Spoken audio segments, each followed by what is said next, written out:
teach in the theology department at Notre Dame, and I welcome you here and to convene the morning panel, Beauty in Buddhism. We have four presentations this morning. The first is by Professor Robert Gimello, who teaches in the theology department at Notre Dame. The second is going to be by Professor Donald Mitchell, who is emeritus, at Purdue University. And then we'll have two responses to those papers. The first by Trent, who teaches at Loyola University, Maryland, right here. And by Professor Reeves, on the end of the table here, who is from the Risshō Kōsei-kai community, and he will be delivering our final response, and then we'll have time for open discussion by all of us here. So welcome. The papers are slotted for 30 minutes each, or more than 30 minutes. They might be less than 30 minutes, but no more than 30 minutes. And I'll deliver gentle warnings as we approach the 30-minute mark for the papers. So our first paper by Professor Robert Gimello, The Splendor of Awakening, a Buddhist Analogue to the Christian Vision of the Glory of God. Mr. Gimello.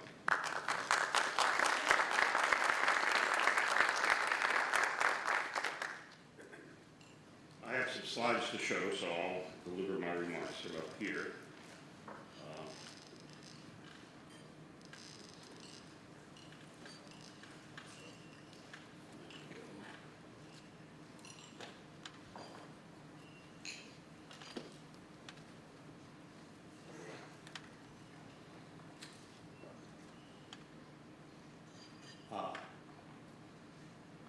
I think we have a problem with the screen. Is the gentleman? It's up there, but I can come. We have lots of technical assistance here that will come rescue us if we need it. So. There we go. Thank you.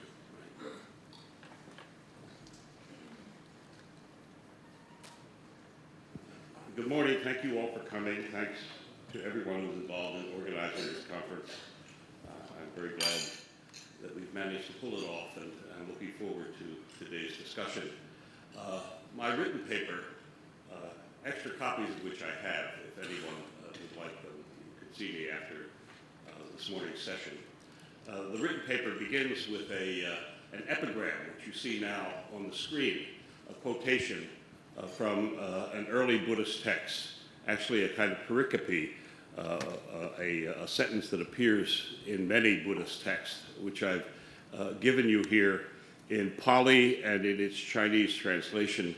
In English it reads, and speaking here, of course, of the Buddha, he set forth the Dharma, beautiful in the beginning, beautiful in the middle, beautiful in the end, meaningful and eloquent. Which I think is a clear indication that our decision to include Buddhism in a panel on finding beauty in the other is entirely appropriate to the Buddhist tradition. The word here translated as beautiful is not always translated in that way. You see that word highlighted in a different color in the Pali and in the Chinese. The Pali is kalyana, same word in Sanskrit, which is sometimes translated as good, but which in fact has both meanings. It can mean beautiful, comely, attractive, useful, but also good, and is an interesting indication that in Buddhism as well as in the West, there's understood to be a close association between two of the three famous transcendentals, the beautiful and the good. The Christian theological engagements with Buddhism focus most often on issues of doctrinal, ethical, or contemplative import. The archives of the Christian Buddhist dialogue abound, for example, in reflections on possible affinities between shunyata, the doctrine that all things and beings are devoid of substance, and kenosis, the doctrine of Christ emptying himself of his divinity so as to become man for man's sake. between what the Buddhists call Buddhagotra, Buddhahood or Buddha nature, and deitas, divinity, between Buddhist belief in the threefold identity of the Buddha, the famous three bodies of the Buddha theory, and the Christian mystery of the triune nature of God, between the Buddhist understanding of ignorance, avidya, as inveterate and aboriginal, and the Christian doctrine of original sin, which I think Brad Malkowski was tempted to address yesterday, but refrained from doing so, right? And so on. Occasionally and increasingly, meta-doctrines, as we might call them, are at play, as when Buddhist notions of upaya, expedient means, that is the claim that all true doctrines are true only in a flexibly instrumental or expedient sense of truth, when that doctrine is compared with the Christian conviction that no doctrinal formulation can ever fully capture the absolutely transcendent reality of God, and that therefore reason must always be subordinate to faith or to something that is called experience. And when the Christian-Buddhist conversation is not about such theoretical matters, it is usually about such issues of practical, moral, and spiritual moment as the seeming correspondence between karuna, compassion, with caritas, selfless love, the possible complementarity of bhavana, that is meditative cultivation, and prayer, the apparent similarity between Buddhism's insistence upon the indispensability of the precepts, the moral precepts, as a necessary foundation for correct concentration and liberating insight, compared with the Christian affirmation of the necessity of works of the law as the authenticating reflex of true faith. Important though all these themes and issues are, and deserving as they may be of continuing investigation, they do not, even in concert, exhaust the possibilities of fruitful Buddhist-Christian engagement. There is also what may be called the aesthetic dimension of the two religions. Both Buddhism and Christianity harbor conceptions of the beautiful and of the relationship between beauty, or the relationship of beauty, to the ultimate purpose of the religious life that are essential to their conceptions of salvifically efficacious truth. These have been too little explored. A major reason for their neglect, admittedly, is a certain discursive disproportion or asymmetry that sets the two traditions apart on the subject of beauty. Beauty is a feature of God and God's creation celebrated ardently and repeatedly in the Bible, and a topic explicitly and extensively addressed in Christian theology. Whereas in Buddhism, notions of beauty, though no less important to the tradition than their Christian counterparts are to Christian theology, are seldom thematized in doctrine. Rather, they are, for the most part, tacit, implicit in the imaginaire of Buddhism, and discernible chiefly in the narrative, pictorial, plastic, and ritual practices of the tradition. However, in these extra doctrinal expressions, Buddhism reveals an appreciation of beauty as a quality of bodhi, a quality of awakening, or what is sometimes called enlightenment, and of the awakened, the Buddha, that a Catholic theologian, guided by Nostra Aetate's encouragement to find truth and holiness in non-Christian traditions, may find to be analogous to, perhaps even providentially anticipatory of, the Christian conception of Gloria Dei. As it is well known that Buddhism holds things and beings, even Buddhas themselves, to be in their ultimate truth empty, unarisen, and insubstantial. Failure to understand the ultimate insubstantiality of things, Buddhists hold, is the deepest cause of the suffering that pervades the human condition.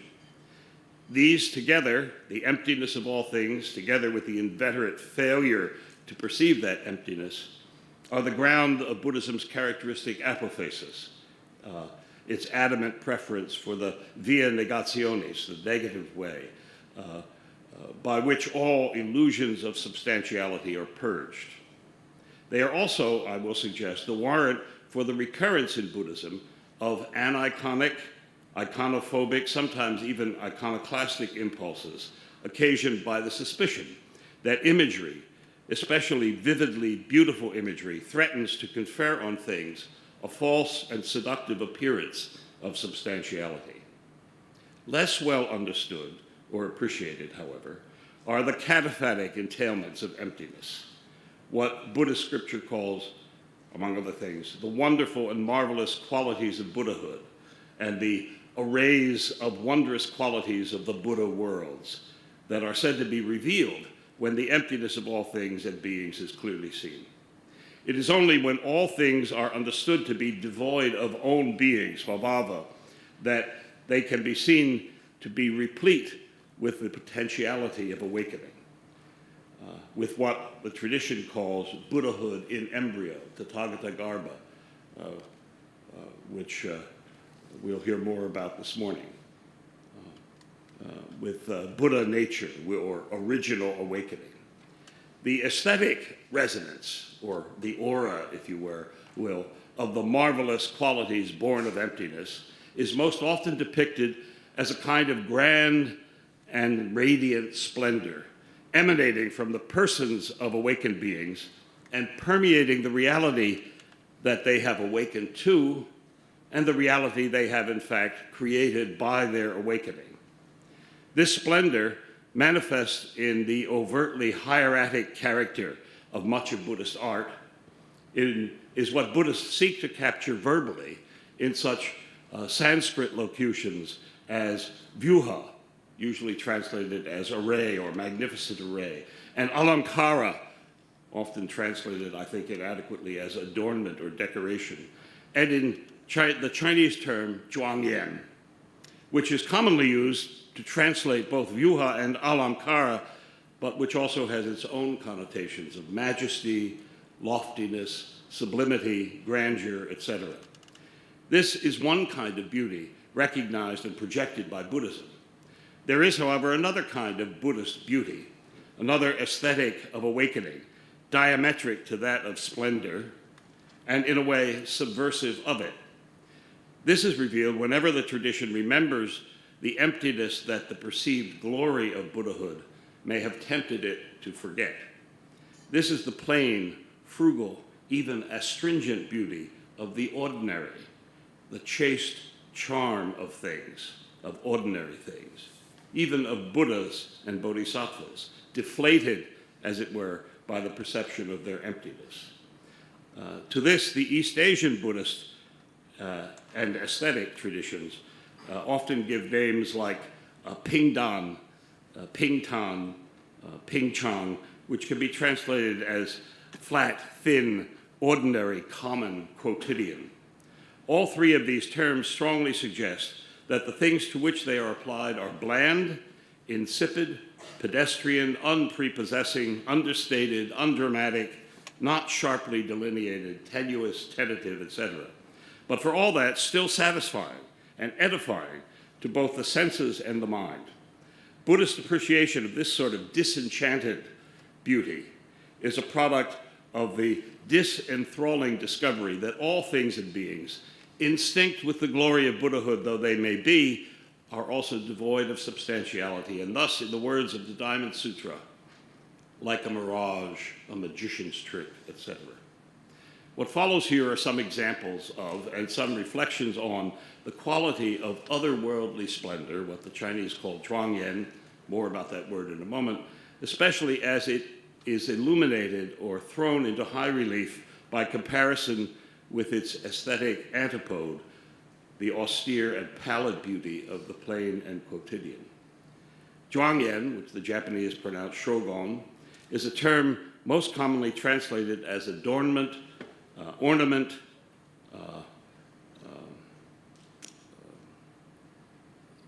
etc.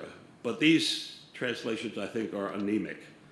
I'd prefer, for reasons I hope will become clear, to translate the word as glory, splendor, glorification, or to glorify. It is a term that lies at an East Asian Buddhist juncture of what we have in modern times come commonly to regard as distinct domains, namely the domain of the aesthetic on the one hand and that of the spiritual or religious on the other. It labels, that is to say, a value or a constellation of values that define what is held in some Buddhist traditions to be both beautiful and salvific or liberating. At least since we in the West began to take religious artifacts usually those deemed to be in some sense beautiful, out of churches, temples, ritual spaces, etc., to put them in museums, or for that matter, ever since we began to take religious texts out of their confessional context to subject them to secular, literary, and theoretical scrutiny, we have fallen into the habit of segregating the beautiful, whether embodied in images or in words, from the sacred. I could add parenthetically, as an effect of this desacralization, connoisseurs and collectors of art, also and especially those who sell art, have come to be more interested in acquiring a Risshō than in acquiring an image of Christ crucified.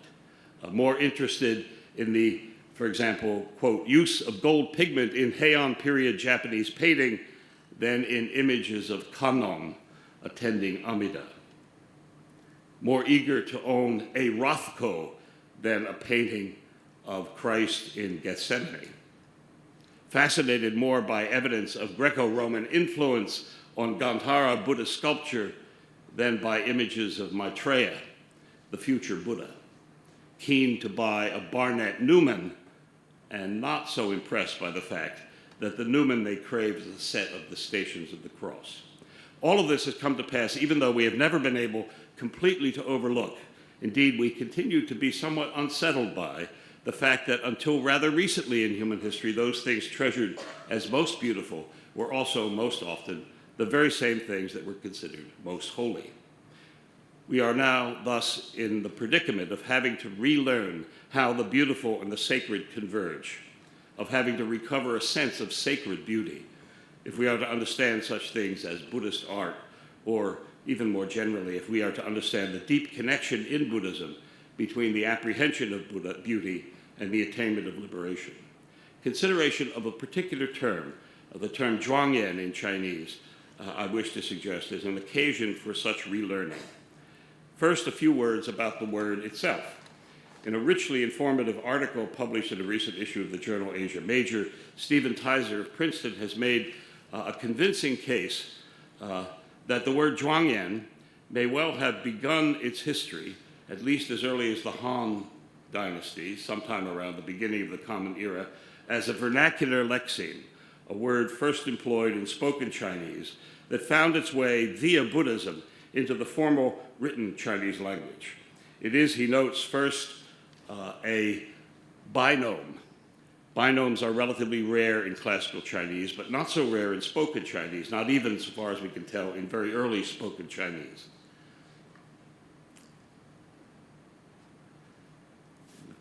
There you see the two characters that make up the compound Zhuangyan. The first character by itself means solemn. The second character, yen, can mean dignified, or as a verb, to put in order. What Professor Tizer has shown is that this word may have originally been borrowed from a word in the colloquial language, which appears next on the slide. The second character in that compound is the same. The first character is a bit different, and that second compound means to wear dignified or formal clothing, and it's a homonym of the aesthetic term Zhuangyan.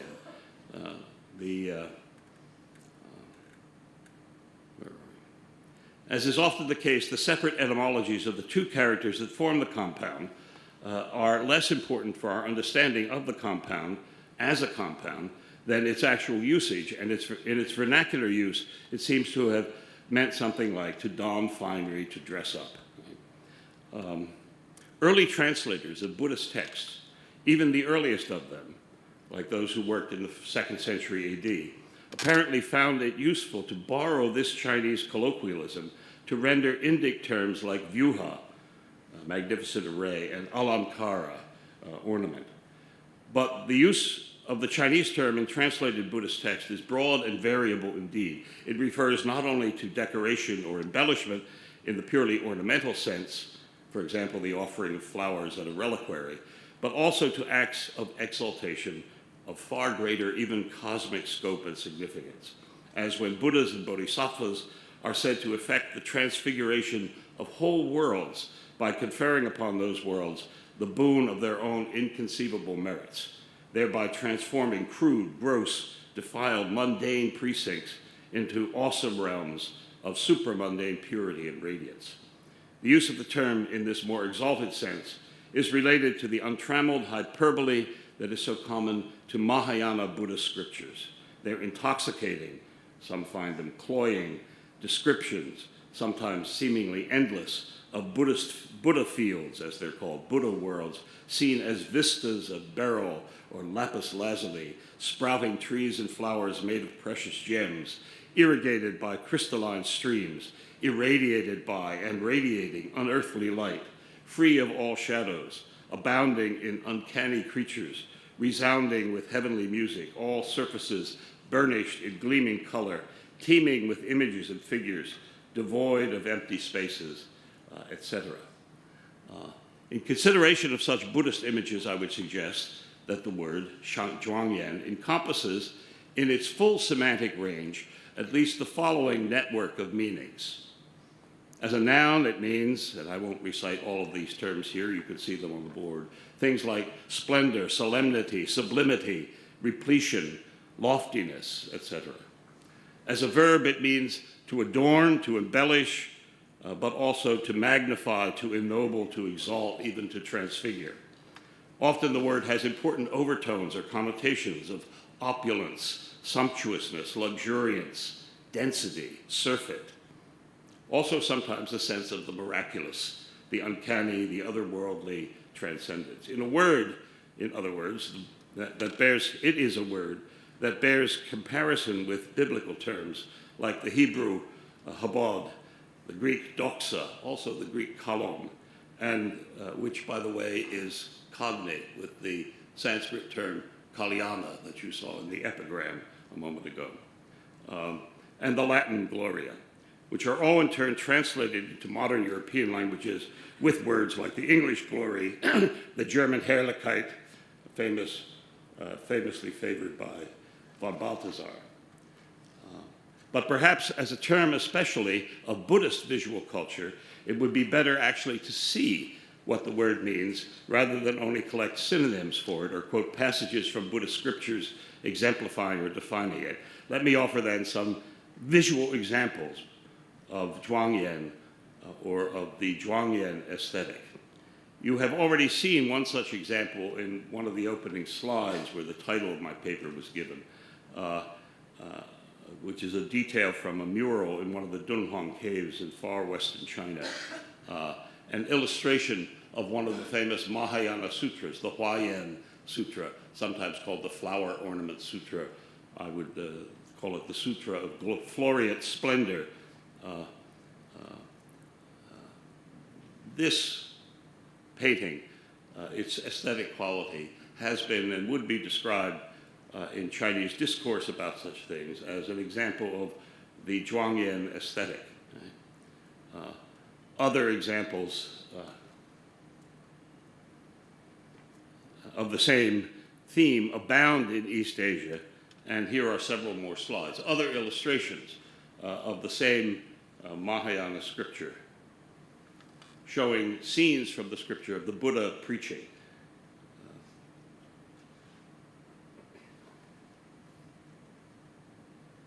The first two you saw were from murals, medieval Chinese murals from the Dunhuang caves in western China. This is a detail from a huge silk banner found in one of the caves at Dunhuang, now at the Bibliothèque Nationale. Here is another depiction of the Zhuangyan aura of the Sutra of Floriate Splendor on a silk banner from a medieval Korean monastery. All of these images are visual evocations and celebrations of what, for Buddhists, is the most momentous of all events, the Buddha's attainment of awakening, an event seen not only to have occurred, as it were, in the mind of the Buddha living in a particular place at a particular time, but also to have had vast cosmic resonance as well. These tableaux of the scripture of Floriate Splendor are all fields of glory, majestic realms lit by a brilliant but ethereal light that does not shine upon, but emanates from the figures in the compositions themselves, thus casting no shadows. In composition, these examples are all perfectly symmetrical, suggesting stasis and timelessness.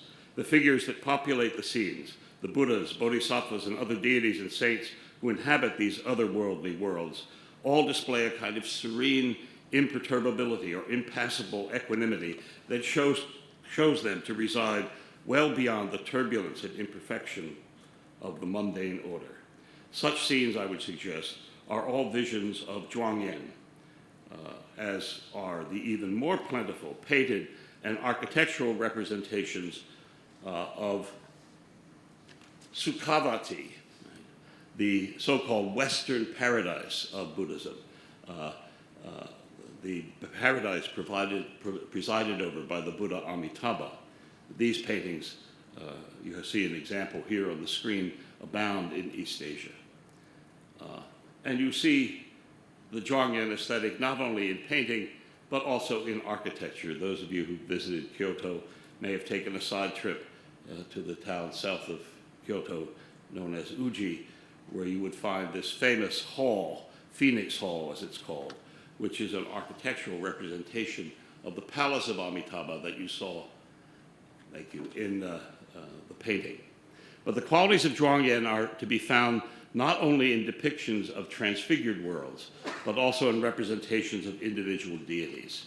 One such deity with whom I have lately been preoccupied is a goddess or bodhisattva or Buddha named Chunda or Chundi, a female deity, a major figure in East Asian esoteric pantheon, especially in those strains of esotericism that are linked to the Huayan or Japanese Keigon tradition of Buddhist thought. Here is a canonical, but also a particularly gorgeous example, a Chinese icon of this deity. And another, there's a detail from it, and another example from medieval Japan of this particular Mahayana or Tantric Buddhist deity, who also exemplifies the value of Zhuangyan. Since I'm running out of time, I'm going to skip ahead and show you a few more images that offer a contrasting Buddhist aesthetic. This is the goddess Chundi.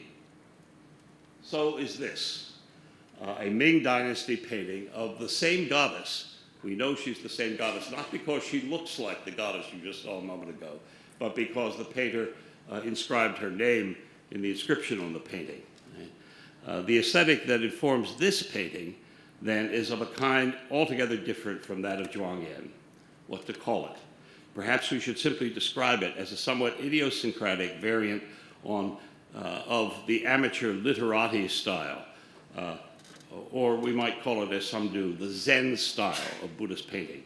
In fact, the terms that come most readily to mind in an effort to characterize it are terms from the aesthetic vocabulary of literati culture, including what may be called literati Buddhism, much of which, of course, was Zen Buddhism. There are other examples. One is reminded, in trying to define this style of Buddhist beauty, of phrases from the Zen tradition, a famous quotation from the writings of,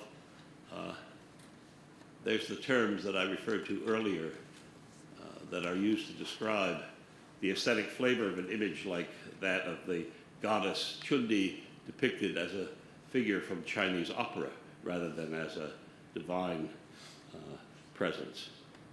And all of this echoes the themes set forth famously in this passage from the Record of Layman Pong, a classical Tang Dynasty text, which reads, "Carrying water, gathering kindling, miraculous function, supernatural power."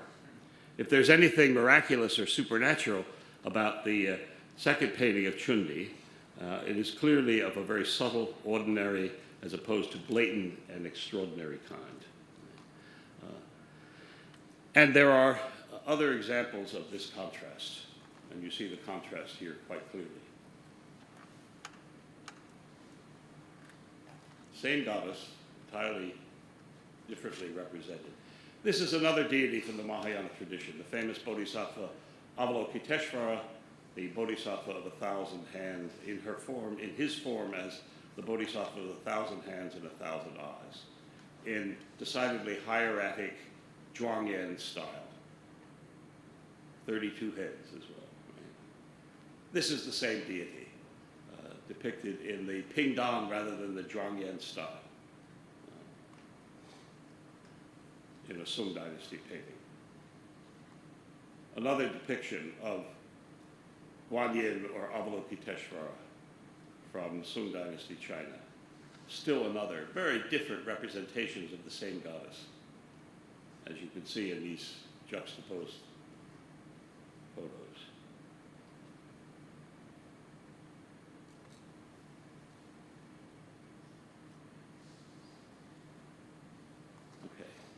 Okay. Some concluding remarks. If, in the spirit of this conference, we are to find beauty in other religions, we must be attentive in detail to the otherness and the diversity of the notions of beauty found in those other traditions. Beauty may be, as Western philosophical and theological traditions have held, a transcendental, which is to say that it is a universal quality, a quality of all that is. We can thus reasonably expect to find it and to find appreciations of it in all religious traditions. Nevertheless, we must also expect to find it in a variety of other religions, refracted in a variety of ways. In Buddhism, particularly in the Buddhism of East Asia, we find two kinds of sacred beauty. The overwhelming, otherworldly beauty that the tradition often labels glory, splendor, Zhuangyan, and the mundane beauty that is sometimes described as the underwhelming beauty of the ordinary, both of which differ, but more about that if you have the time to read this whole paper. Is there anything in Christianity analogous to such tension between these two kinds of beauty, at once doctrinal and aesthetic? It seems to me that there certainly is. The icon wars of 8th and 9th century Byzantine Christianity are an extreme example. And note that those iconoclashes had not only to do with the appropriateness of efforts to image God and his saintly creatures and to celebrate with the senses their sacred beauty, they also bore, by clear implication, they also bore on the fundamentals of Christology, on the question of the relation between Christ's humanity and his divinity. The echoes of that struggle between latter-day iconoclasts and iconodules in subsequent Christian history, for example, Bernard of Clairvaux's severe Cistercian condemnation of Abbot Suger's opulently beautiful Abbey Church of Saint-Denis, the persistent contrast between the hieratic character of Eastern Orthodox icons and the architecture and humanism of Western visual art, both the nascent humanism of the Gothic and the full-blown humanism of the Renaissance, the Reformation's stripping of the altars versus the Counter-Reformation's explosion of Baroque extravagance, the contrast between high church and low church liturgies, the conflict post-Vatican II between Catholics who like their churches crowded with statues and paintings and illuminated by figural stained glass windows, and those who will countenance only a few burlap banners, and so on. Implicit in Christianity, in all such tensions and struggles, the center around which they all whirl is the fundamental, though often challenged, belief that Christ is both God and man, that his beauty, also his truth and goodness, is divine and in that sense beyond the reach of human capacity fully to apprehend and enjoy, but also human and therefore intimately, mercifully, and sensually accessible. In Buddhism, the question of whether the Buddha is divine or human, though often asked and debated today in the wake of Buddhism's encounter with theistic traditions, was never formally or doctrinally central to the Buddhist tradition in the way in which the doctrine of the Incarnation is central to Christianity. And yet, the arts of Buddhism, their variety and their prevalence indicate that this question, put starkly, the question of the relationship between God and Buddha, although it abides uneasily beneath the surface of Buddhist doctrinal discourse, is very visible on the surface of actual Buddhist history and life. To all this, future dialogue between Buddhists and Christians must pay more attention it is no longer tolerable to bind the dialogue to questions of truth apart from, as though they were actually separable from, the question of beauty. Thanks for your attention.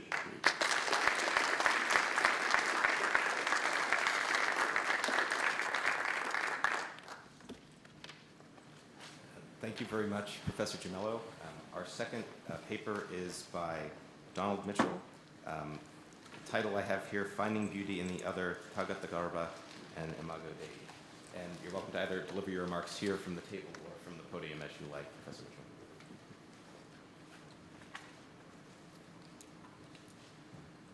Thank you. Is this mic on? Yes. Oh.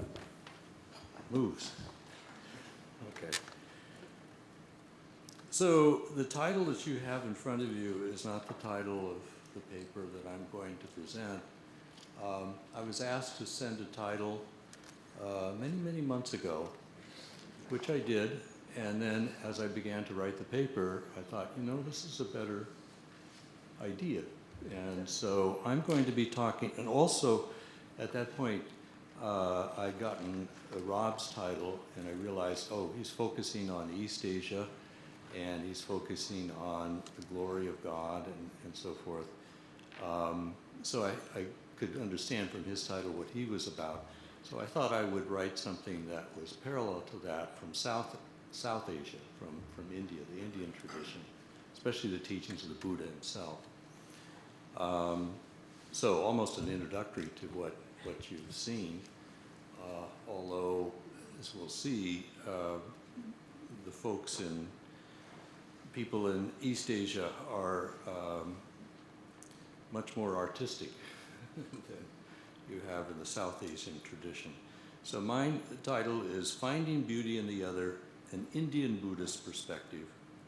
And I begin with the teachings of the Buddha that are also carried on by the Theravada tradition in Sri Lanka and Southeast Asia today. At first read, I thought finding beauty in the other, now coming from this point of view, not the East Asian point of view, would be problematic for early Buddhism, India, and its expression in the Theravada Buddhist tradition in present-day Sri Lanka and Southeast Asia. Let me explain with a summary of the Buddha's analysis of the experience of beauty and ugliness and a present-day example. In doing so, I'll use his teachings about dependent arising. In the 12-link chain of dependent arising, sometimes it's made into a wheel. It's called the wheel of life. And there's these 12 different spokes, but in the chain, you have 12 different links. And it begins with ignorance and it ends with suffering. And so it shows you sort of the process that takes place in human life through many lifetimes and through the various processes of consciousness that eventually produce dukkha, suffering. So I'm going to take a few of those links out of this chain. Namely, at the point where our senses give rise, senses is one link, sensations, the 5 senses, give rise to contact, that's another link, with an object of sense. There arises from this contact, and this is the 3rd link, certain sensations and feelings. Sensations, but it also means inner sensations or feelings. These feelings can give rise then to craving, to desire, described as a kind of craving for something or an aversion to something, that generate attachment or aversion that can produce unwholesome processes of life, what the Buddha calls, and this is the next link, becoming, the process of our becoming. To understand better this process of dependent arising, let me take an example of an experience that a Thai bhikkhu monk shared with me once. He was in line with his fellow monks, begging for food in the early morning. kept his head down so not to see the persons who were putting food in the begging bowl. But in front of one woman, he saw that her toenails were painted bright red. This gave rise to a feeling of sexual interest. And this really surprised him. He then said he had to take this back to his meditation to focus on this perception, this sensation, in order to understand it and also to see what it meant for his vows as a Buddhist monk. Turning back to our outline of dependent arising, my friend's sense of sight contacted an object that gave rise to certain feelings that in turn gave rise to sensual desire. Now, at that point, the Buddha teaches, one has a certain degree of freedom to reflect on this process and not to allow the desire to become an attachment that negatively affects one's life process. My friend had the freedom not to allow this desire he experienced to lead him to an attachment that would result in his leaving the Buddhist order, his present form of becoming. Through the meditation of samatha, of quiet, tranquility meditation, but then also vipassana, insight, gaining insight into this process and what it meant for him. When the Buddha discussed this kind of linkage of dependent arising, this particular process in this longer 12-spoke link chain, causation, he often spoke of the sensations of beauty on the one hand and ugliness on the other hand. To see beauty in something or in someone or something can lead to sensations and feelings that result in craving, tanha, or sometimes translated thirst. One begins to crave or thirst to possess what one sees. This state of mind can generate greed, which is one of the three root evils, root causes of evil. On the other hand, seeing ugliness in someone or something can lead to a second kind of craving, the desire to be rid of what one sees, referred to as aversion. And this aversion can generate hatred, which is the second of the three root causes of evil. I'd add that the third root cause of evil is delusion. This refers to being deluded in thinking that by possessing what one craves, by getting rid of what one has an aversion to, this will bring happiness. Instead, pulling to oneself certain persons or objects, situations that one craves, pushing away other persons, objects, and situations to which one has an aversion, in order to find happiness leads to negative states of mind and even evil actions. These actions are not ones that are motivated by the four relational virtues of loving kindness, compassion, sympathetic joy, and equanimity. I would add that in referring to these virtues of loving kindness, compassion, sympathetic joy, and equanimity, the Buddha often used the word beautiful. So beauty in this mind, in the Buddhist mind, is here attached to goodness, attached to something that is virtuous.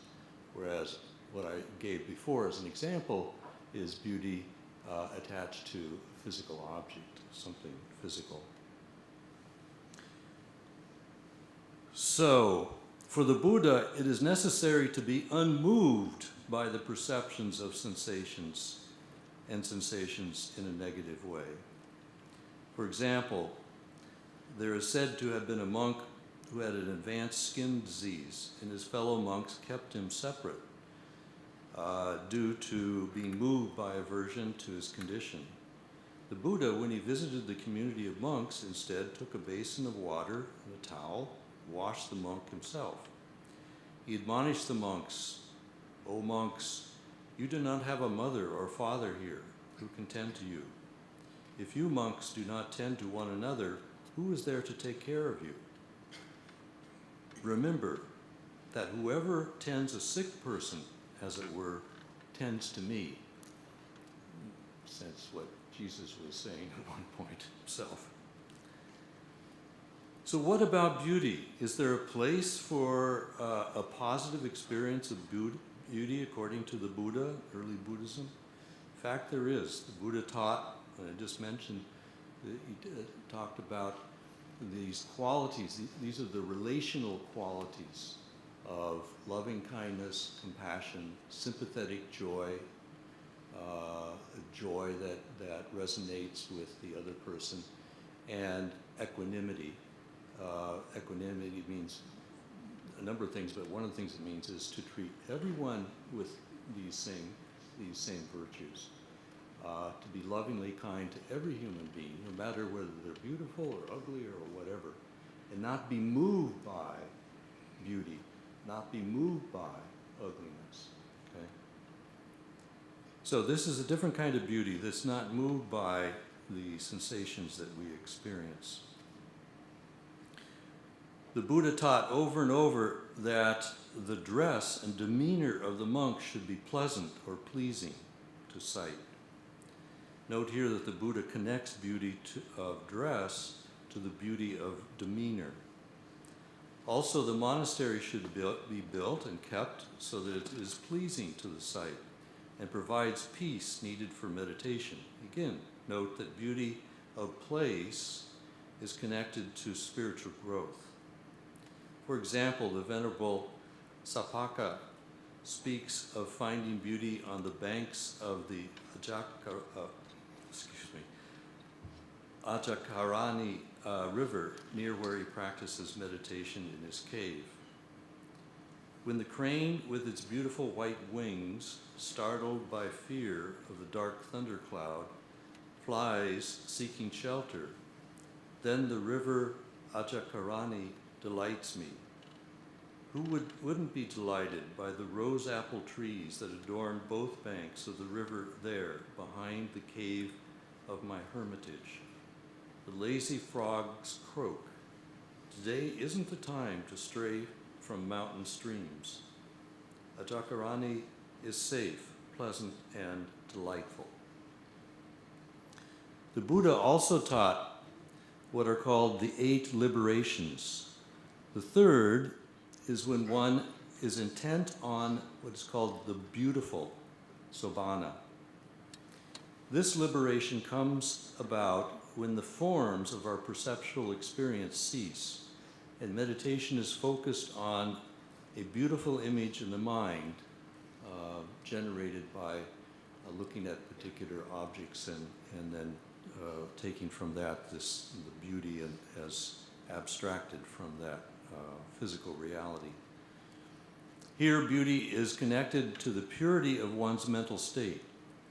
Finally, in the Dhammapada, it is stated, not by eloquence or by lovely features is a person beautiful if he or she is jealous, selfish, or mean. The person who is completely uprooted from these vices and is free from hatred, that person is really beautiful. Here again, we see beauty as the beautiful as connected to purity of one's character. Complete purity is found in nirvana by following the path of purification. So one finds in nirvana a condition that is fully beautiful.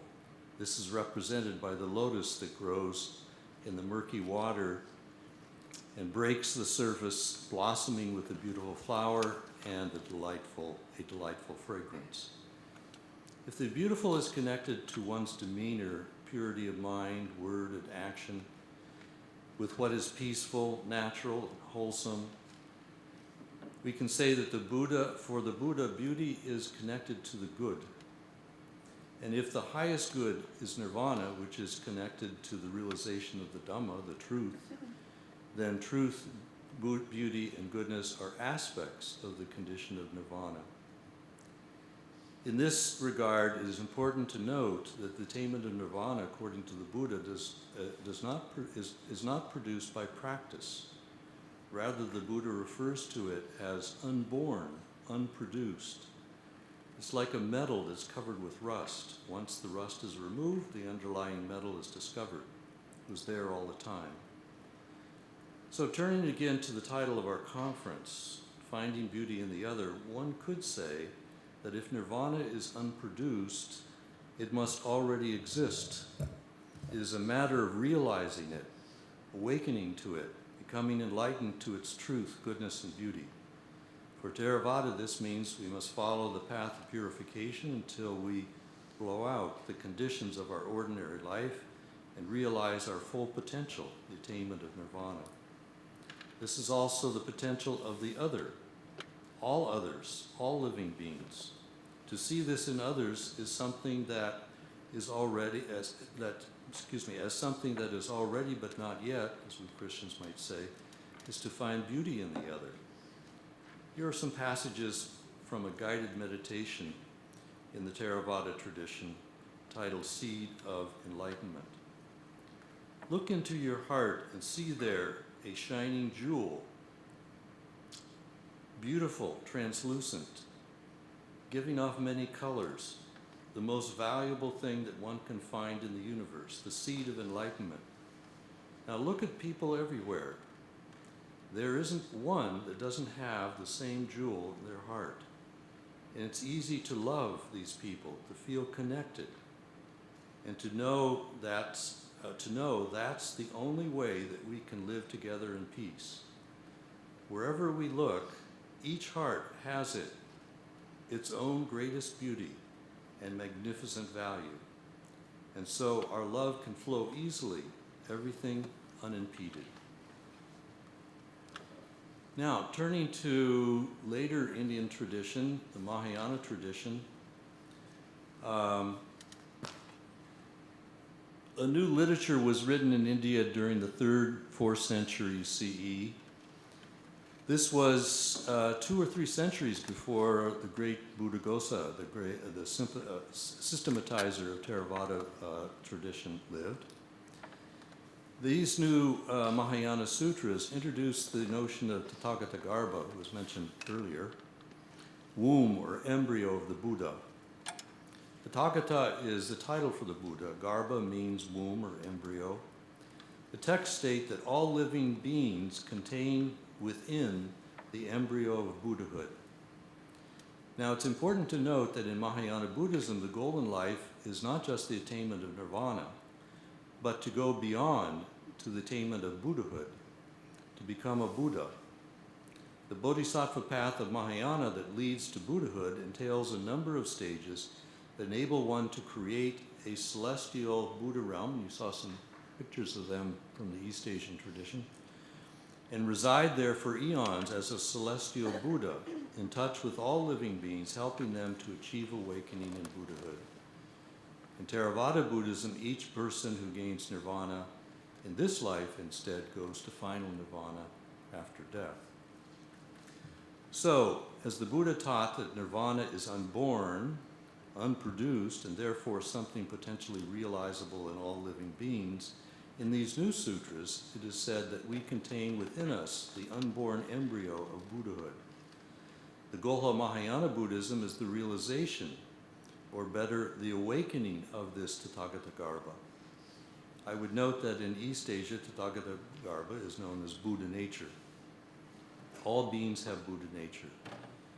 The reality that is being referred to here is pure, luminous, nirvanic. It's the nirvanic essence of the Dharmakaya, the true body of the Buddha. This is a resplendent body of the Buddha that engulfs all things, includes all things. Sometimes it's referred to in the Tathāgatagarbha sutras as a Buddha statue covered with a rag. According to one of the sutras, quote, like a Buddha in a faded lotus flower, like honey covered with bees, like a fruit in a husk, like gold within its impurities, like a treasure hidden in dirt, like a valuable statue covered with dust. So is this Tathāgatagarbha within all beings. It's clear that Buddha nature in all beings is a reality of the Dharmakaya, the Dharma body, the truth. also of goodness, of purity and beauty, the pureness of gold. Somewhat like nirvana is described in Theravada. What is explicit here is that our true self is Buddha nature, concealed by the defilements of ignorance, hatred, greed, and delusion. What is implied is that our ordinary defiled condition, in our ordinary defiled condition, we cannot produce Buddhahood, just as a rag cannot produce a Buddha statue within it. The realization of Buddhahood is, in fact, the very self-realization of Buddha nature itself. And it also is also implied that this reality is found in all living beings and all others, like a hidden treasure in the dirt. In Mahayana, the stories of bodhisattvas often describe their compassionate gaze at living beings, seeing the hidden beauty of their true nature, and at the same time, their suffering condition due to the ignorance of this true self. The bodhisattvas become models for how Buddhists can see beauty in the other, the gold Buddha in the rags of the human condition.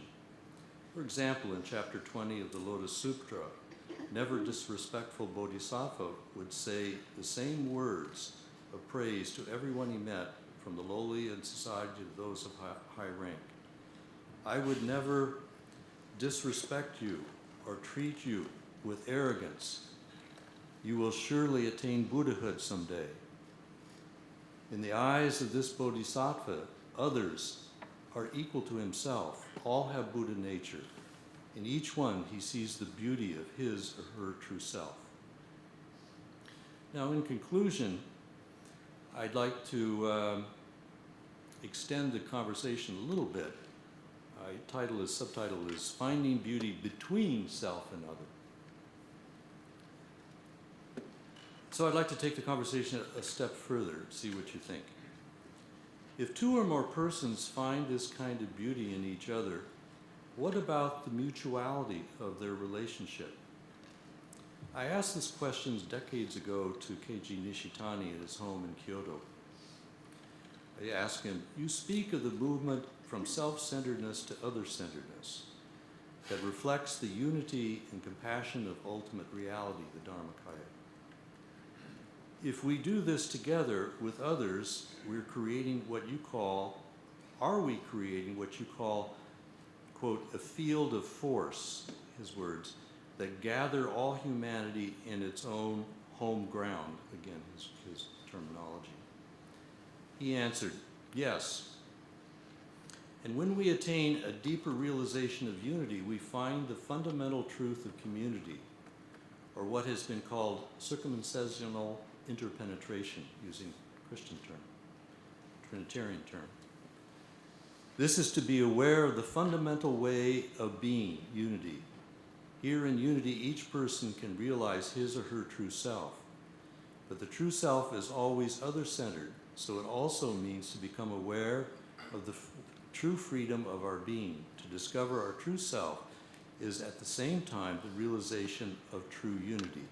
In fact, it is the self-realization of the unity itself, just as the discovery of Buddha nature is a self-realization of Buddha nature, so this unity is a self-realization of the unity itself.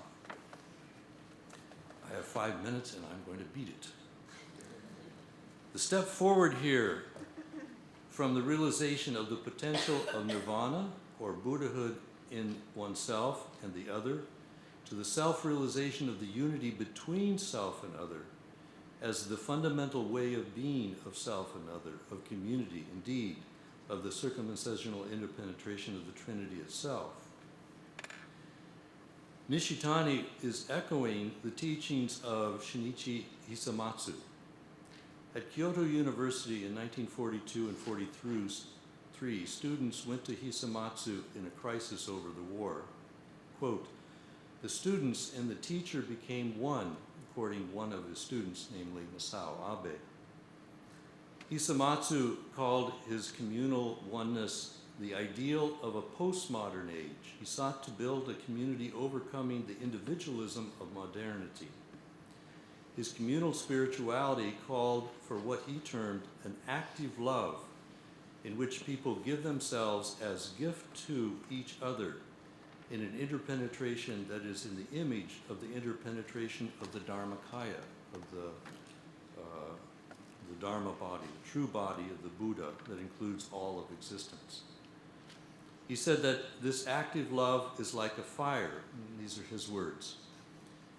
It will be warm and congenial if we spread this warmth externally in the same way as a charcoal fire lights in one spot and spreads.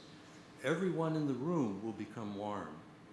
When each of us becomes a charcoal fire, this warmth can extend to those around us, to places, the places we find ourselves, the places to where we go. Piero Coda, Tom Norris, and others of the Abba School in Rome are developing a Trinitarian theology based on a communal spirituality similar to Hisamatsu's. One of their points is that in the past, being created in the image of God, I do bring in what you're reading is in my title, the image of God has been interpreted on an individualistic and internal basis. But from a Trinitarian point of view, the image of God can be seen as a collective and external imaging, the circumsensational interpenetration, to quote Nishitani, that defines the mutuality of love. Herein lies the beauty of the between self and other that embraces both in love. Thank you.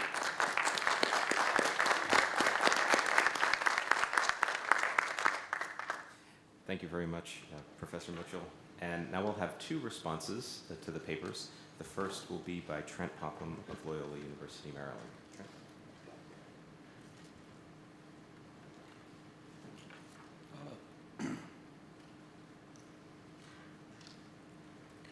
First, let me thank the World Religions and World Church program for inviting me to respond to these papers. And let me thank Rob and Donald for their wonderful papers. I can only marvel at the splendor of Rob's presentation of the tension in Buddhist art between worldly and otherworldly conceptions of truth and beauty. And I think he is right to see that analogous tensions in Christian art are Christological in nature. Donald, I also appreciate the beginning of your paper and the salutary warnings that we find in the monastic traditions of both Buddhism and Christianity about the dangers of worldly beauty, which might be something to keep in mind. I also think that you're right to draw connections between the Tathāgatagarbha and the Imago Dei, and I'll say a little bit about that in the course of this paper.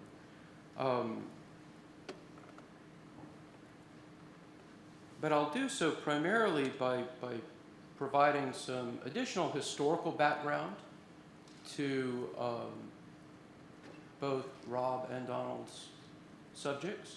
And then at the end, I'll add a little bit more from the Tibetan tradition for our consideration. So in Mahayana Buddhism, the canonical descriptions of the Buddha's qualities are found primarily in the teachings associated with Yogacara, a school of Buddhism that flourished in India between the 3rd and 8th centuries. If any Buddhist text can be accused of untrammeled hyperbole, to use Rob's phrase, well, these are the culprits. In texts like the 15th section of Asanga's Yogacara Bhumi, the Buddha is indeed gloriously, blatantly, and abundantly beautiful. That was from a section of Rob's paper that he skipped over. No stone is left unturned, as the essence, cause, fruit, action, properties, and operations of a Buddha are praised at great length. The Sanskrit terms there are swabhava, hetu, phala, karma, yoga, and virti. The four immeasurables 8 liberations, 4 understandings, 6 preternatural awarenesses, 4 purifications, 10 powers, 4 courages, and 18 exclusive properties possessed by the Buddha are listed and celebrated. Actually, that's an abbreviated list of the list. As each of these qualities is unmeasurable, the Buddha is formally unsurpassed in each of them. A Buddha in sum is perfectly beautiful, possessing the 32 major and 80 minor marks of the perfectly beautiful person. So, for example, the hair between his eyes is soft. It's white, and it swirls to the right. On his palms and the soles of his feet, there are perfectly circular wheels, each with 1,000 spokes. His halo extends as far as his outstretched arms. Here I might add something for our consideration. Actually, the most characteristic way in which Christians depict the beauty of the saints is actually not unlike the university itself, a Buddhist phenomenon that travels west along the Silk Road. Now, debates among Mahayana Buddhists about the ontological status of the Buddha's marvelous qualities hinge upon how one interprets the most notorious Yogacara, the Theologumena, the 3 bodies, or the Trikaya of the Buddha, especially as the teaching is presented in the 8th chapter of Maitreya's Abhisamaya Alamkara. John McCransky has treated the history of this controversy in great detail in his book, Buddhahood Embodied. And Paul Griffiths has treated much of the same material to a highly monistic interpretation in his book On Being Buddha, for those of you who are interested.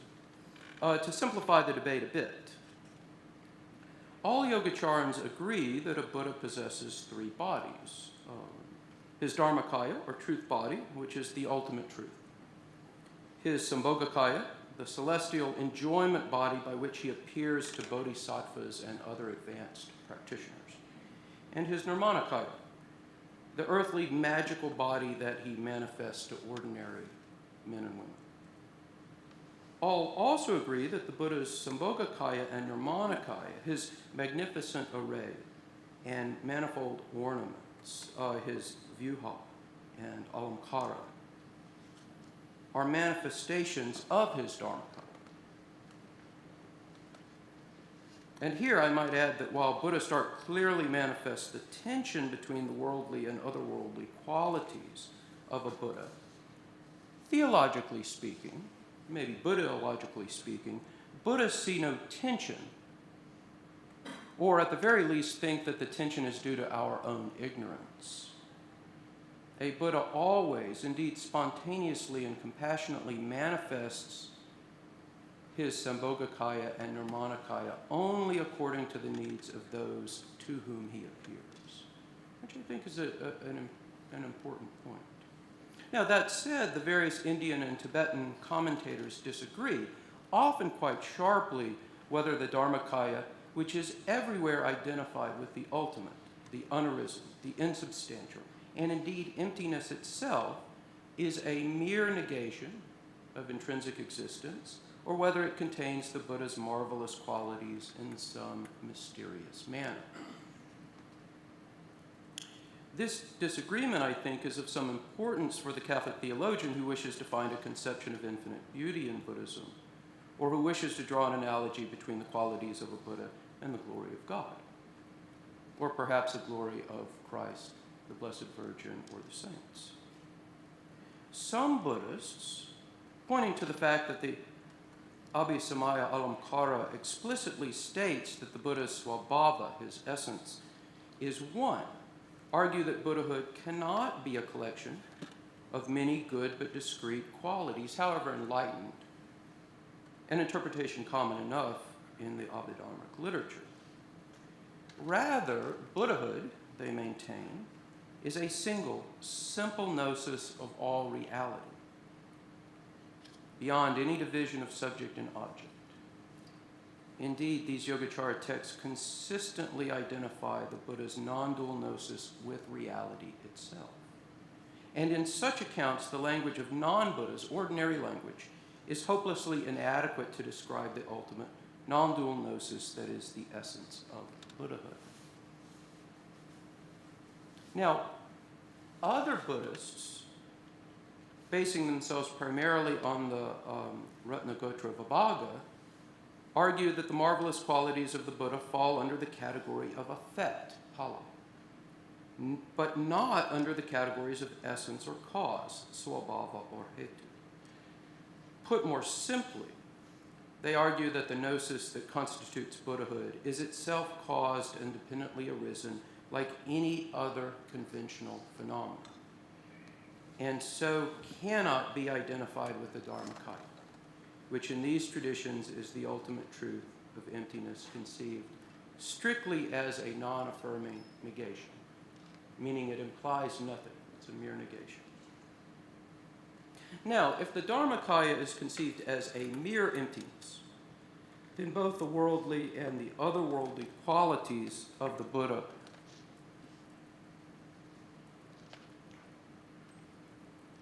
are merely manifestations with no more than conventional reality.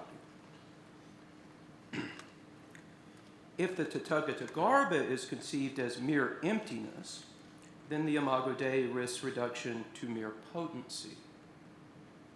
If, however, the Dharmakaya is conceived as the single, non-dual gnosis of form and emptiness, it might well take on quasi-theistic elements, even overtly theistic elements, as we might see soon, and so at least in some respects make for a stronger analogy. In the Dharmakaya positively conceived, the worldly and otherworldly qualities of the Buddha might be preserved in non-dual unity, much in the way that Christ's actions, while distinct according to the natures, are nevertheless theandric. Similarly, a Tathāgatagarbha positively conceived draws us closer to traditional Catholic conceptions of our creation in original justice, to think in Thomistic terms, or to a notion of the human person who is truly capax Dei, not merely as a bare metaphysical potency, a capacity to change, but as an innate natural desire for the supernatural, to think in more Scotistic terms. Some Buddhist texts make for even stronger analogies. Take, for example, the Kunche Gyalpo. Kunche Gyalpo would translate as all creating sovereign, or maybe we could say the Lord maker of all, something like this. This mysterious Tibetan text, which is found in both the Nyingma Gyubum and the Bairo Gyubum, the older collections of Tantras introduced into Tibet with the arrival of Buddhism in the late 8th and early 9th centuries, teaches as the pinnacle of Buddhist esoteric instruction a doctrine of the primordial Buddha, who is all good and who alone possesses essence, intelligibility, and gnosis. A little bit on the Tibetan terms here. First of all, I should say very quickly that the Tibetan tradition, or these particular Tibetan traditions, are not alone in teaching a doctrine of a primordial Buddha or an Adi Buddha. But a note on the words here. When the text refer to the primordial Buddha as all good, they don't use an adjectival Tibetan construction. It's not kuntu zangpa, but rather a nominal form. It's kuntu zangpo, the all good, the thoroughly good, the perfectly good. And the thoroughly good, or the all good, kuntu zangpo, possesses rangji, ngo, yeshe, All of these things that traditionally in Buddhism are categories, well, not yeshia, but excuse me, rangjin and ngo, essence and intelligibility. These are traditionally things to be denied of all things in Buddhism. Now, the Kunche Gyalpo explicitly describes the primordial Buddha as ab eterno. Quite literally, the Tibetan here is Yene, the Alpha. Here they're just an Ah. And the Great Self, Danyi Chenpo. Here, a side note too, one of the things that made me interested in this text is the Jesuit missionary that I work on, Ippolito Desideri, in the 18th century, a Jesuit who visited Tibet and wrote many treatises in Tibetan in the 18th century. When he comes to describe God in Tibetan terms, he uses all of this language. He refers to the persons of the Trinity as Danyi. Right? They are Yene. All of the Tibetan terms here, I can't find a smoking gun that shows that he read this text. But the similarity in the language is striking. Now, as such, the Kunche Gyalpo,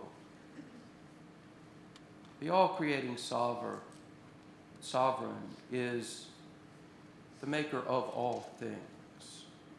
And in the distinctive phrase of the old tantras, the cause of adornment, the cause of alamkara, to use the term highlighted by Rob. He is, in Tibetan, the Kyenki Gyu.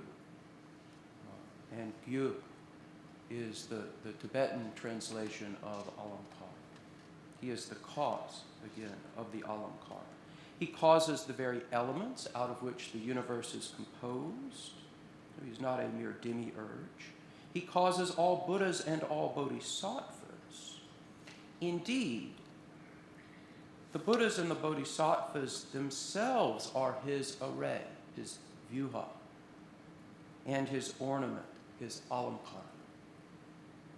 The entire universe with all its Buddhas and Bodhisattvas is to the first cause as a gemstone is to a prince.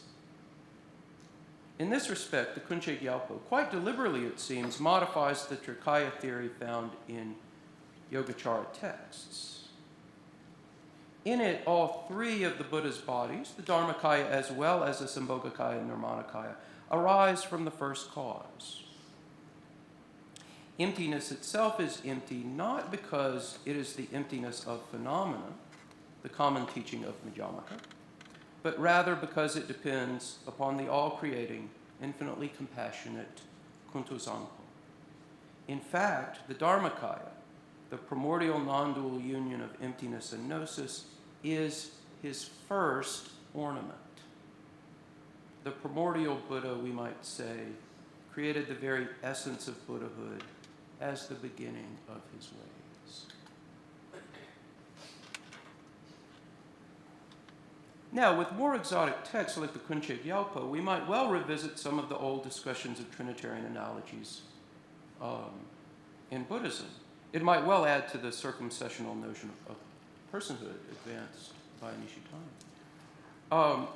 But I suspect, as Rob suggests, that the more natural analogues of Yogacara discussions of the titles and qualities of the Buddha are found in Christology, especially scholastic questions about Christ's threefold knowledge, about the so-called motive of the incarnation, especially in the 17th century, where there's a kind of extensive side discussion about the impassable mansions that Christ prepares for us before the foundation of the world. You could see analogs with the famous early 14th century debates about whether Christ's humanity is constitutive in some sense of the beatific vision itself. I suppose to these we could add questions about the relations of angels to space-time, or the so-called natural omniscience of Adam, among other long forgotten but once vigorously debated scholastic topics. I point these out only to indicate the depth of my agreement with what Rob and Donald have already intimated. Namely, that the possibilities of fruitful Buddhist Christian engagement are manifold, and that we have hardly begun to enter them. Thank you very much.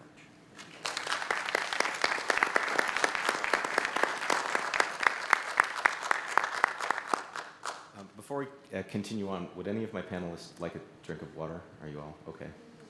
Yes? Everyone's fine? One? Just one? I saw Trent getting to the end of his glass of water and thought we might need some more here. So. Thank you.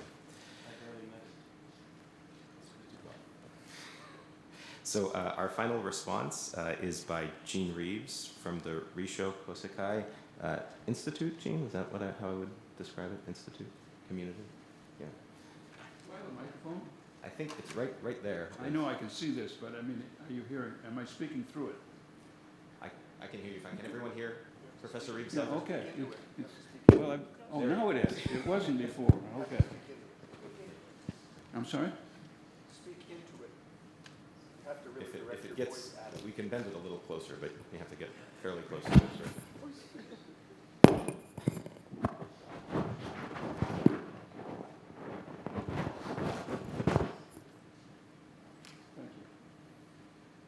Well, I'm tempted to launch into a talk about what is this thing called Buddhism.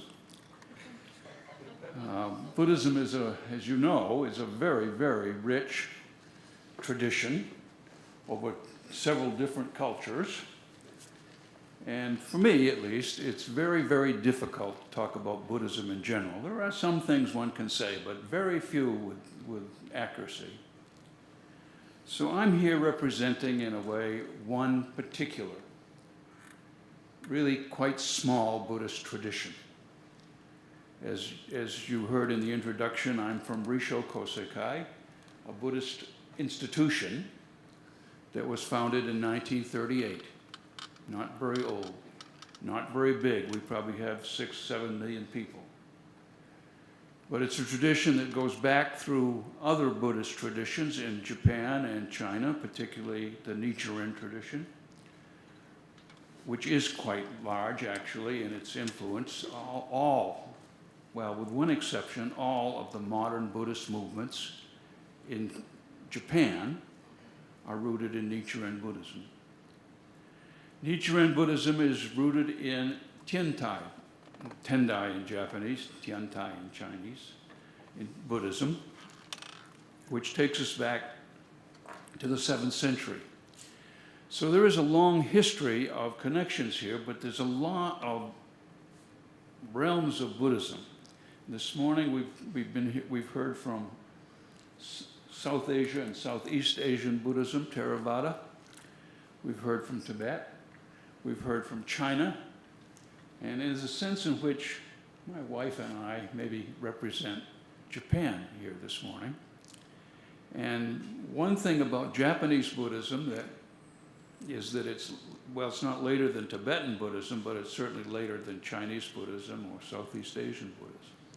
One thing about it is a kind of generosity of spirit, is what I'd like to say.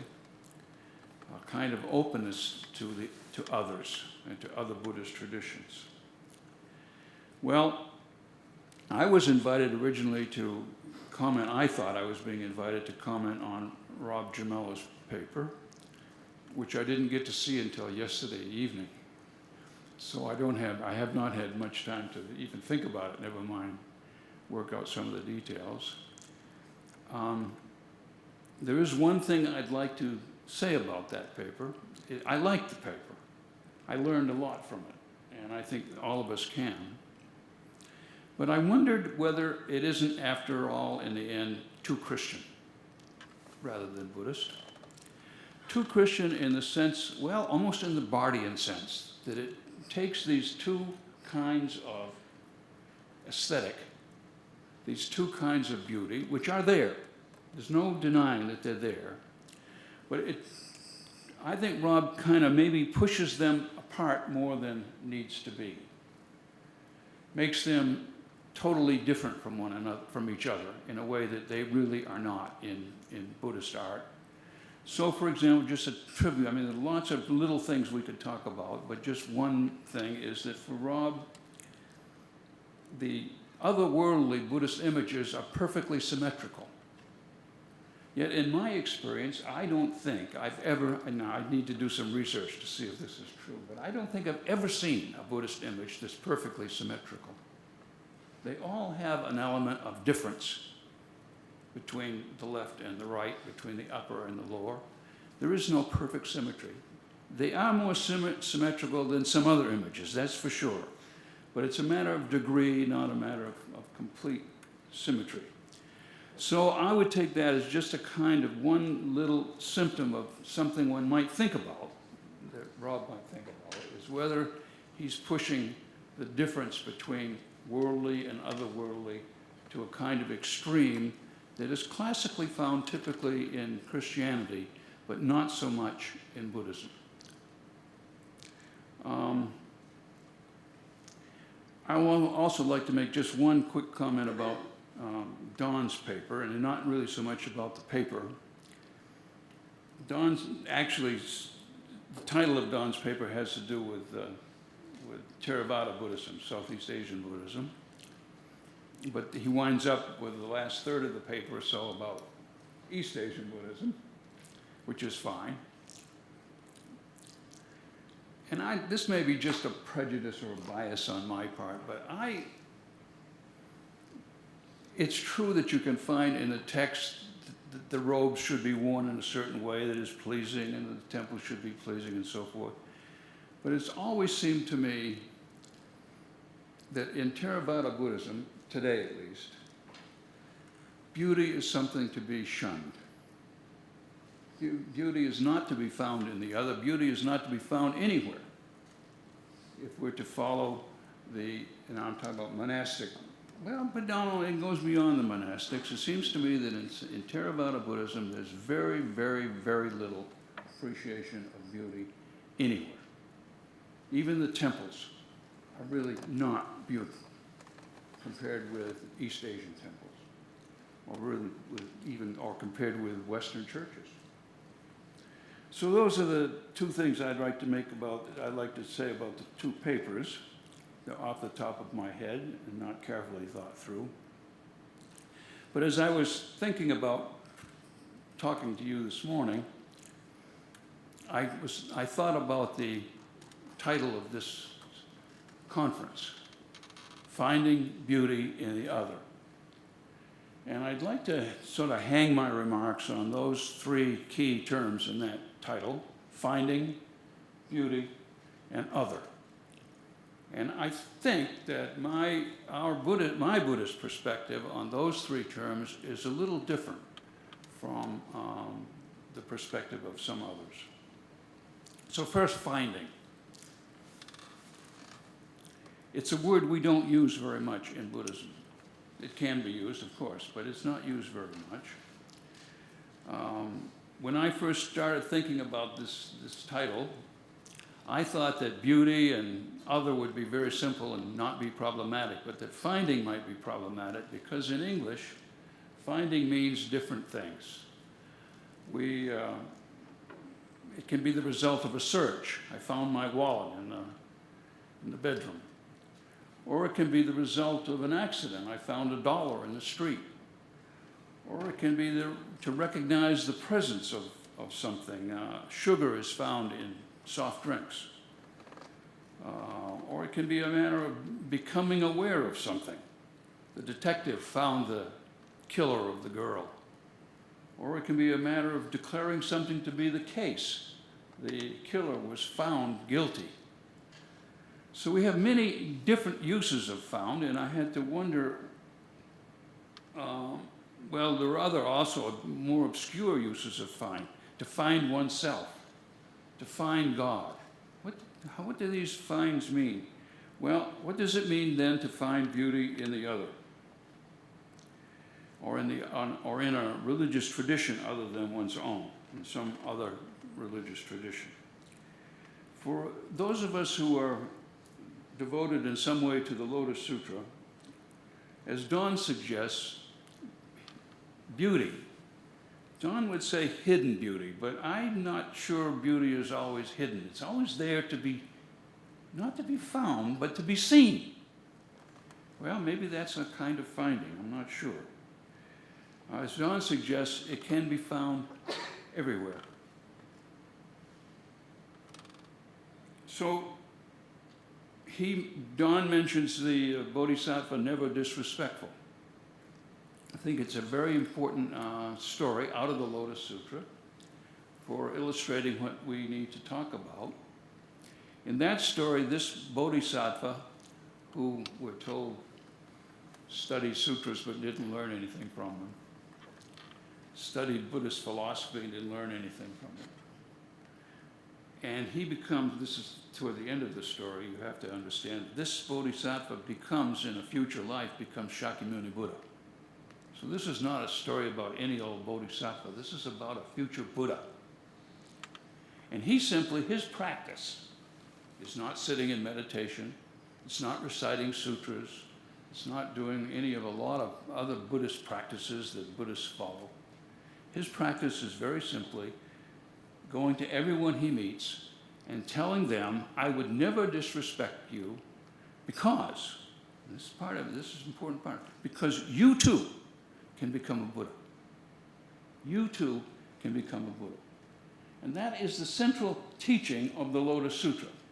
Not that everyone can become Buddhist, probably impossible, but that anyone can become a Buddha. Every one of you in this room can become a Buddha today by helping some other person. You can be a Buddha for someone else. So this disrespectful or never disrespectful Bodhisattva is a kind of model of what we can be for each other. I'm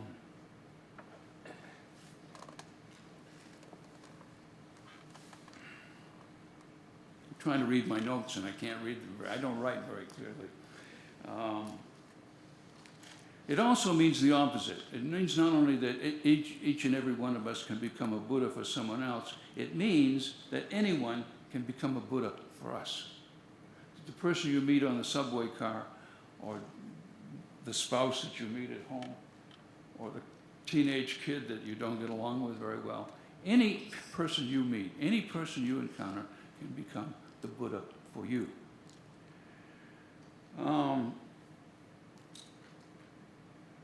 Beauty.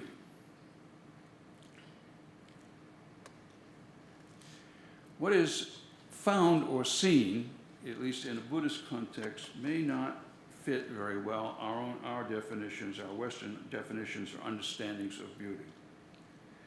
Nowhere in the Lotus Sutra, and here I suppose I'm quarreling a little bit with Dawn, nowhere in the Lotus Sutra or really explicitly in any Buddhist text I can think of is it suggested that what is seen or found in the other is truth with a capital T, goodness and beauty, the three transcendentals of Western philosophy and theology.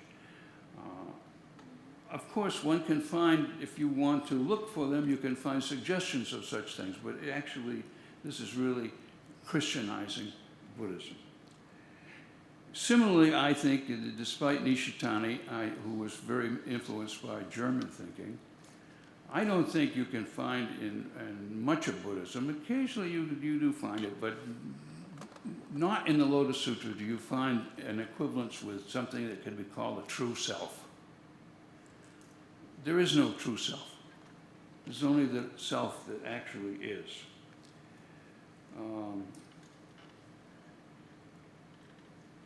Still,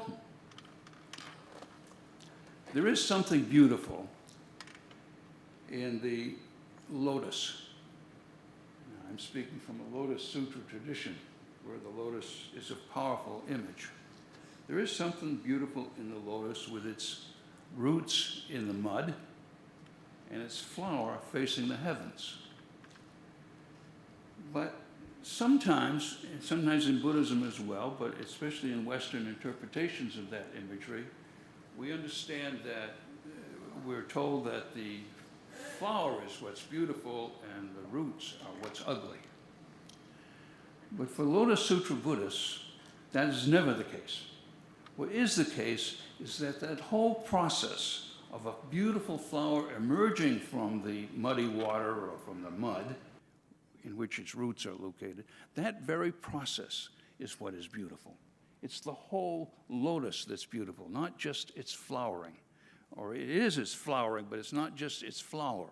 It's the flowering of the whole plant itself.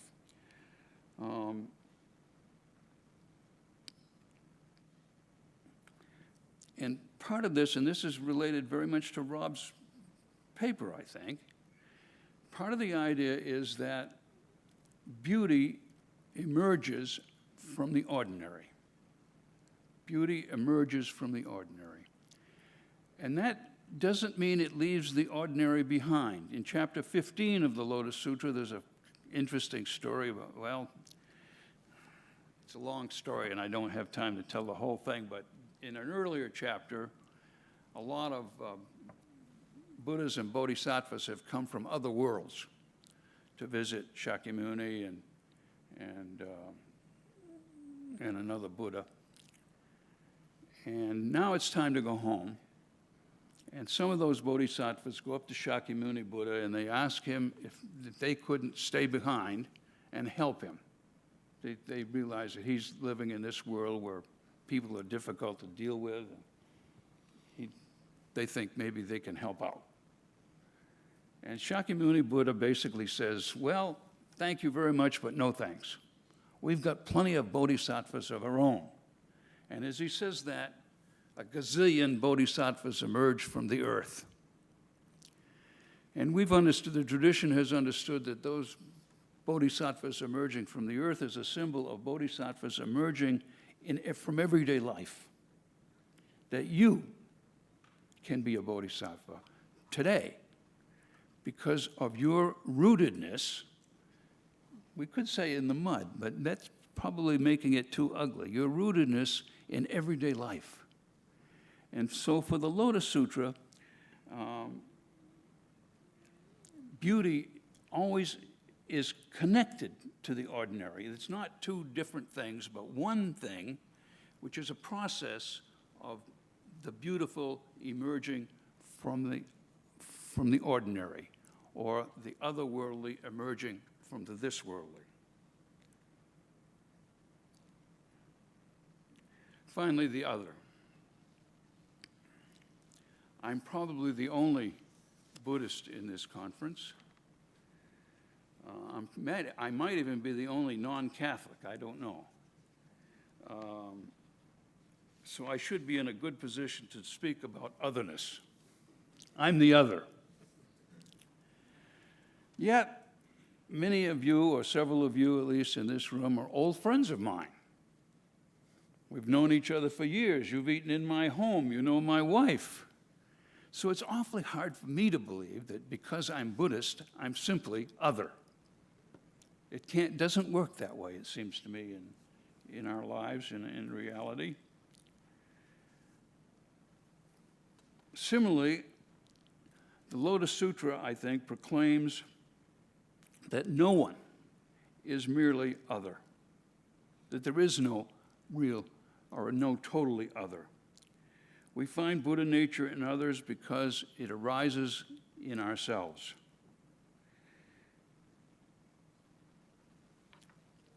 Just as the flower of the lotus emerges from a plant, from the roots that are in the mud.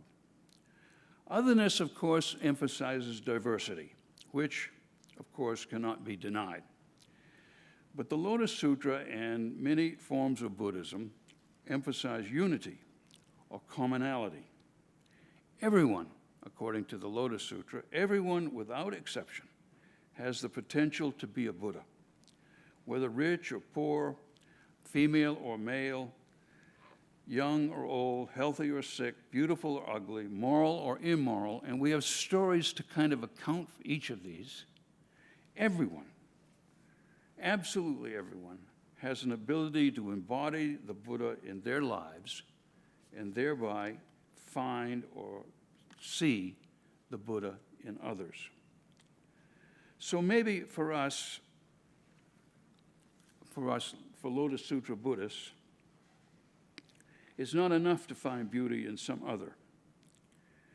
At our best, we find common ground or the fantastic power to make a difference in this world.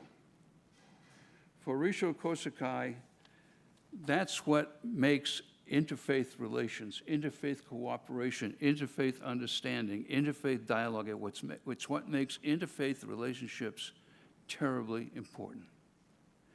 We live in a troubled world, a very troubled world, a world which needs peace. And the founder of Risshō Kōsei-kai, Nikkyo Niwano, always said, it's ridiculous to believe that any one religious sect or any one religion can solve the problems of this world. Interfaith cooperation, seeing the beauty in others, is absolutely essential for the future of the world. Thank you.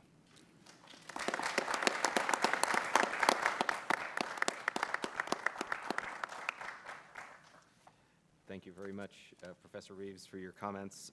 We have, by our clock, 10 minutes left for questions. Maybe we can extend that 5 minutes into the break. So the floor is open, but please, I think we have 2 active microphones here and here. And so if you could come to the microphone, and before you ask your question, please state your name so we can be on more familiar terms with our conversation. Okay, so the floor is open.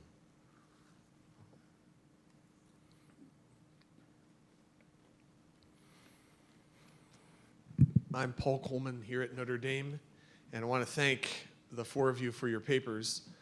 I'd like to test out something that arose in my first response hearing Rob's paper and reading it before a little bit, but see how it answers Professor Reeves' challenge to Rob's paper as being overly framed by Rob's Christian faith. And that would be whether to kind of redescribe what Rob was getting at as not simply something in Mahayana Buddhism, Chinese Buddhism,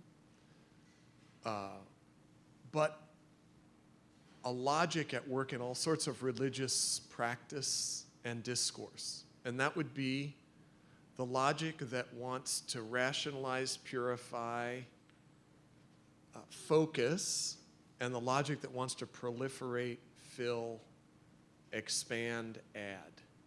We might call it the religious logic to contract or expand. Imagery, practices. I mean, it's an oversimplification of necessity because I want to think about the Buddhist examples we've heard of from South Asia and East Asia, Tibet, in a context with the other kinds of experiences in this interfaith, interreligious situation we're in. So just to see whether that competing, oscillating, always present kind of tension in religious practice and discourse is a way to think about Professor Reeves' kind of slight challenge to Professor Gimello's paper, but might also make some sense of some of the stuff that Professor Pomplun and Professor Risshō also offered us. Thanks. So shall we have Rob Gimello maybe answer first, and then we can have that open to, or Professor Reeves, however you'd like to take it up. There are many things to respond to in both responses to our papers. But picking up on Paul Coleman's point, I think Gene is correct that it's clear that in my paper I am approaching Buddhism, especially Mahayana Buddhism, as a Christian, as a Catholic.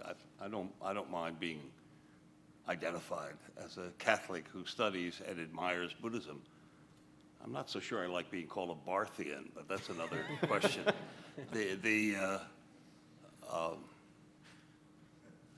But I think being a Christian studying Buddhism is not always a handicap. It alerts us to themes in Buddhism that are perhaps more clearly seen when one stands back from the tradition, and allows one to note how that tradition conforms to patterns that are found in many religions. I think maybe this was Paul's point. The disparity between the two notions of Buddhism that I was trying to convey in my remarks about Buddhism is a disparity that's found in Buddhism, in Christianity, in Islam, in Hinduism. It's a kind of universal contrast between two estimations and appreciations of the beautiful. If one stands entirely within a single tradition, and I think Jean made this point, that's a kind of constriction. It's useful for members of any tradition, that's the whole point of this conference, to get outside of our particular traditions and view each other from a distance. So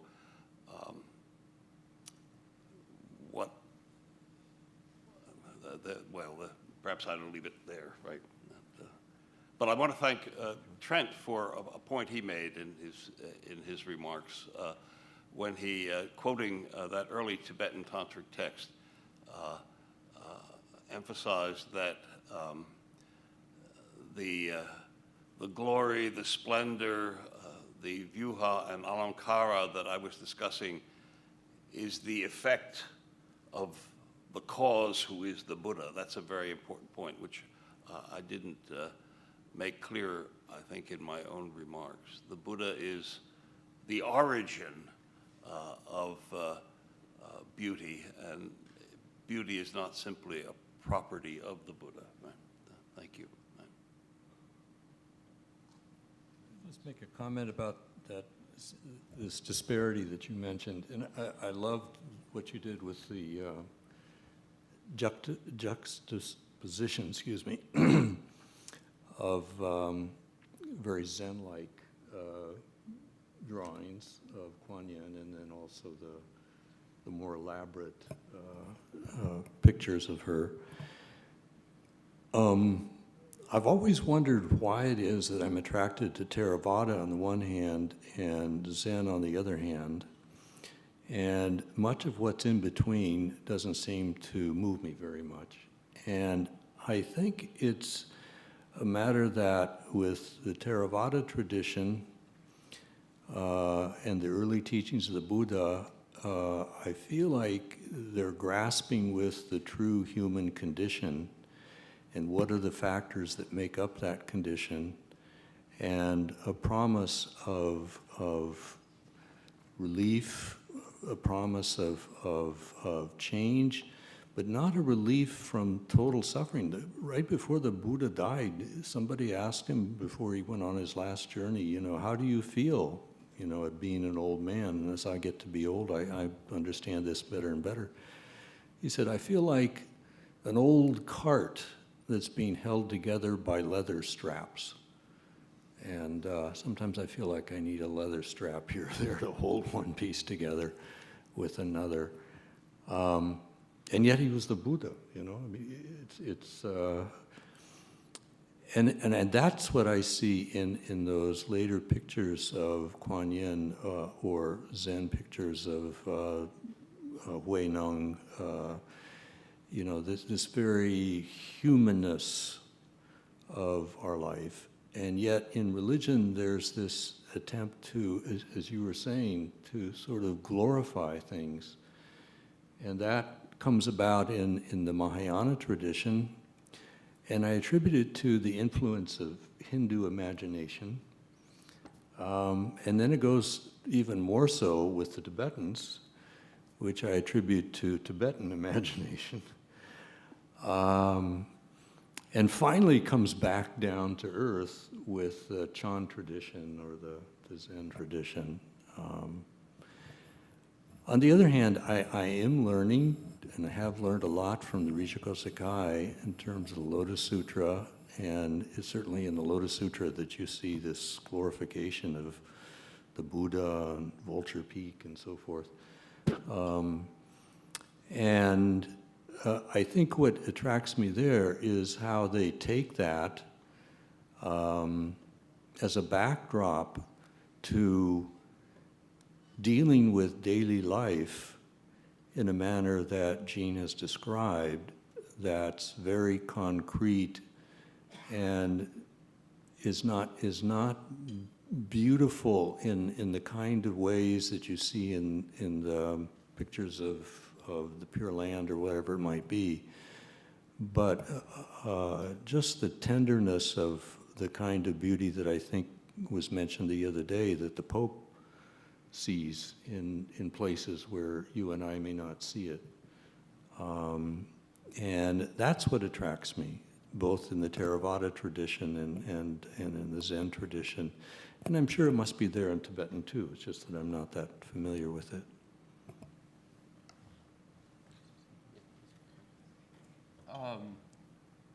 Just a quick note in response to Jean. At first, I wanted to defend Rob from the implication that he might be tainted with Barthianism. But now that I think I might actually just want to defend Karl Barth from the thought that he might be tainted with Rob's Catholicism. Because, of course, Karl Barth would reject any metaphysical analogy between Christianity and another religion, in fact, in the strongest terms possible. You know, the famous phrase that many of you know, analogy is the invention of the Antichrist. Now, however, and this is why I bring this up, and what I found quite salutary and bracing, Jean, is that Rob and I were talking about this last night at dinner. Of course, as much as the Catholic tradition looks to analogy and as a kind of way of beginning this discussion, the Buddhist epistemological tradition from Dhyāga and Dharmakirti, in polemic relation to Hinduism, of course, reject analogy altogether as a valid pramana, a valid means of knowledge. They only accept direct experience and inferences drawn from univocal predications, period. So there's a quite significant sense in which a dominant tradition, and this of course gets picked up quite a bit in the dominant Tibetan tradition, the Gelut, will reject analogy altogether, which is exactly what the Catholic tradition tends to see as the starting point for dialogue. That doesn't mean that other forms of dialogue aren't possible, but it does call one up short.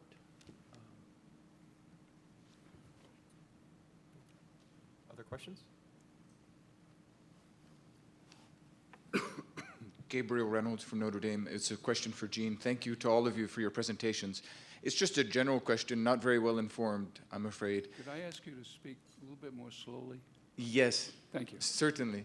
So it's a general question that's not well informed, but in reflecting on the first three presentations, there were certain cases where, from a Christian perspective, the speakers were identifying something salutary or beautiful or useful in Buddhism. I'm thinking in particular at the beginning of Don's presentation where he was speaking about the 12 links in this chain.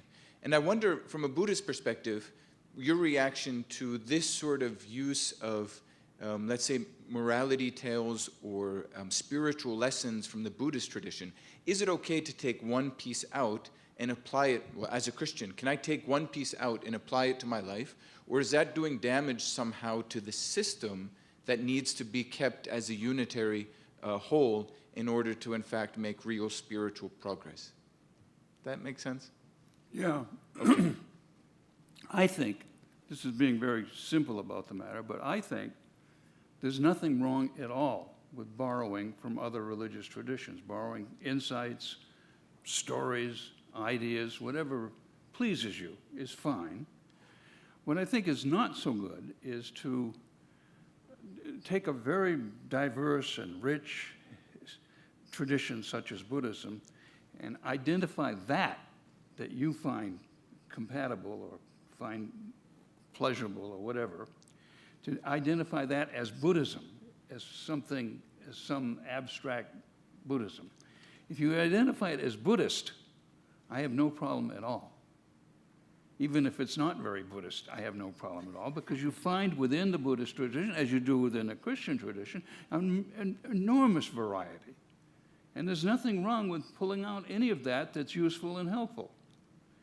But let's try not to identify it with some abstract Buddhism.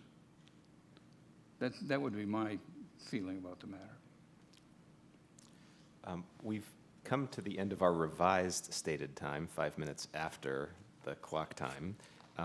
Unless anyone has a question that must be asked right now, or else you'll be left in some great state of anxiety, I invite you to continue your conversations with our panelists. We have a break now in the lobby of McKenna, and Gabriel Reynolds also asked me to mention that there is a table of books just outside the door, so that if you're interested in reading more by any of the conference speakers, and you have a little money with you, there it is.